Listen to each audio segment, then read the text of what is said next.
At sa ngayon, nakakaapekto ang northeasterly surface wind flow at apektado nito ang northern Luzon.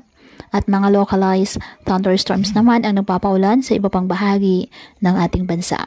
Sa ngayon, wala po tayong minomonitor na anumang sama ng panahon, low pressure area o bagyo sa loob po ng ating area of responsibility.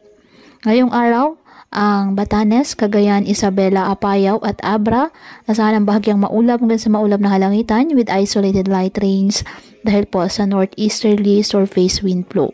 At ang Palawan, apektado po ng trough na isang low pressure area na nasa labas ng ating part.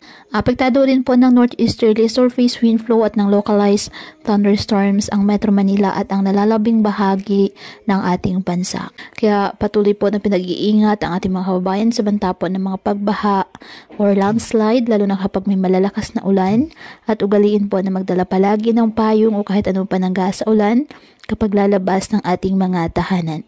At yan po muna ang update sa lagay ng panahon ngayong araw. Muli patuloy po tayo na mag-ingat at palaging tandaan, God loves you. Stay safe and God bless.